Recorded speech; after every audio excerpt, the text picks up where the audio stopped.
Hi pretty moms. Today, I just want to share my favorite songs. Two of my favorite worship songs na nagpapaiyak sa akin every time maririnig ko sila. Lalo na yung Potter's Hand. Until now kasi naiyak pa rin ako every time marinig or kantahin ko siya. The second song is Extraordinary. These two worship songs have same interpretation na eksaktong-eksakto sa akin. Sa experience ko. Sa mga experience ko. Naalala ko lang noon na una ko siyang narinig where I started to seek God for His wisdom, healing, and guidance sa buhay ko. Sa first and second videos ko, nabanggit ko doon na nagkasakit ako for ilang years ng kung ano-ano at hindi ko na maintindihan kung bakit pabalik-balik lang yung mga sakit na yun. Pero aware naman ako na inaabuso ko rin. Nagpupuyat kasi ako para lang manood ng K-drama. And then, kinabukasan, mainit na ulo ko. At hindi ako productive. Kasi nga kulang sa tulog. Until one day, mapanood ko yung couple na si Sir Bonnie De Jesus. Sinabi nila doon na kailangan mag-align ang goal mo at goal ni God sa buhay mo at ng iyong pamilya. At ano nga ba yung goal?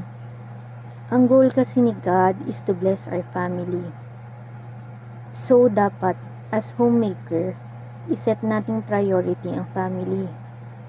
Our priority is our spouse, our marriage, and our children. It is doing a Christ-centered home by serving our family para i-bless ni God ang buhay natin. Going back sa worship songs na Potter's Hand and Extraordinary, ang interpretation nito for me is yung pag-surrender ko kay Lord ng buhay ko, paghingi ng tawad at paghingi ng bagong buhay. Just like a potter or magpapalayok in Tagalog, I let Jesus to shape me, mold, and use me sa ministry, which is my family, according to God's will. Ngayon, at sabi rin ng husband ko na nakikita na niya ang transformation sa akin because I let God to work in my life. At alam nyo, we need to express our willingness na mag-undergo sa pagbabago and sa growth under God's hand. John chapter 15 verse 5, Jesus said, "Apart from me, you can do nothing." As homemaker, una sa lahat kasi, we need to strengthen or cultivate our spiritual foundation. Kailangan simulan ng bawat araw sa panalangin at pagninilay. Seek divine wisdom, guidance, and strength from God in our daily tasks and decisions. Mag-ask din tayo kay Lord na baguhin yung perspectives natin. Romans 8 verse 28.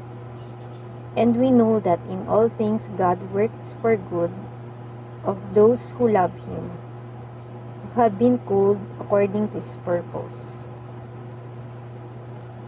In this way, ma-express din natin ang desire na magamit tayo ni God sa Kanyang greater purpose, which is naka-aligned sa Kanyang mga magagandang plano sa buhay natin. Ngayon po ay kakanta ako. Ayan. Kakantahan ko kayo and please allow me to end this video sa pagkanta ng favorite worship songs ko.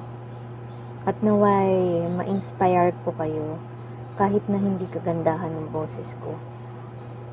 Ang importante naman ay kay God ay kumakanta tayo with sincerity. Because God cares more about our hearts than our vocal talents.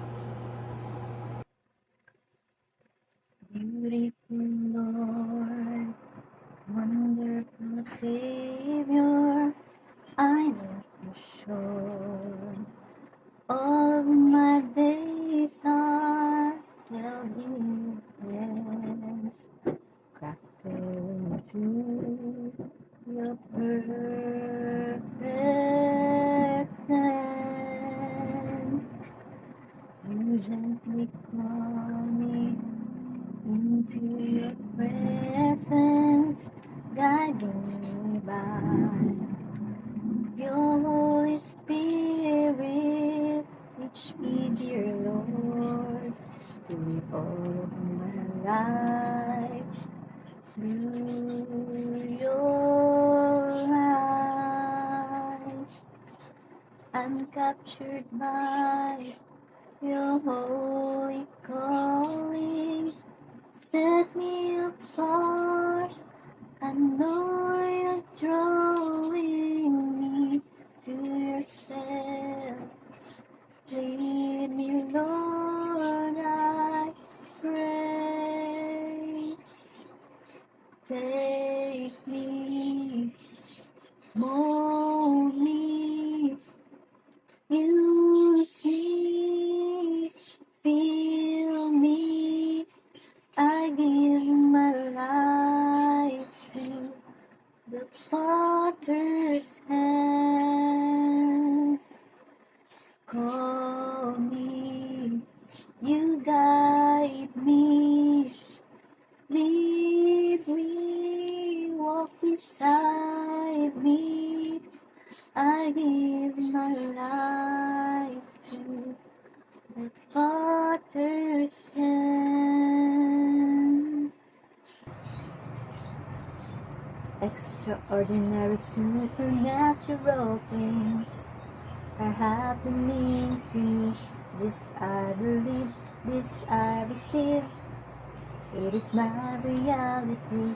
Extraordinary, supernatural work is going on in me. It's remaking me, remolding me for His praise and glory. Oh, oh, it's rearranging things. Oh, oh, oh, where the last becomes the first. Oh, oh, oh, God is doing mighty things. Oh,